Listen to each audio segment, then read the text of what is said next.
نحل يعمل هؤلاء الشباب داخل هذا الملعب في العاصمة الجزائر الذي خصص خلال شهر رمضان مكانا للقاء العديد من الجمعيات المساهمة في مساعدة العائلات المحتاجة، إذ يتم تقديم مواد غذائية أساسية في حملة ترتكز بشكل كبير على المساعدات من المؤسسات الاقتصادية المانحة عمومية كانت أم خاصة. اليوم نقوم بإطلاق حملة تضامن رمضان لبنك طعام الجزائري.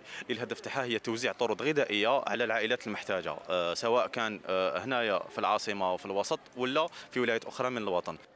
بين طلاب وعمال تختلف الفئات المتطوعة الموجودة هنا، لكن هدف الجميع واحد وهو مساعدة المحتاجين مع الحفاظ على كرامتهم الإنسانية. هو نحسوا بروح تضامن لهنا عند الشعب الجزائري، والهدف تاعنا باش نعاونوا العائلات المحتاجة في كامل ربوع الوطن. الهدف تاعنا انه نعطوا من وقتنا، بس كاين بزاف عباد يعطوا من دراهم يعطوا، حنا نقدروا نعطوا من وقتنا كطلاب، انا نعطوا من وقتنا ونعطوا من الجهد تاعنا.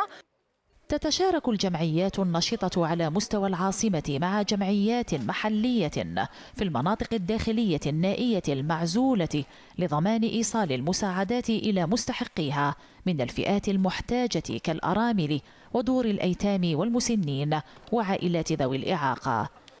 لا توجد أرقام رسمية تكشف خريطة الفقر في الجزائر، لكن انخفاض القدرة الشرائية التي تقابلها ارتفاع في أسعار المواد واسعة الاستهلاك جعلت من مثل هذه المبادرات ملجأ لكثير من العائلات في هذا الشهر الفضيل. نهى الزرواطي، سكاي نيوز عربية.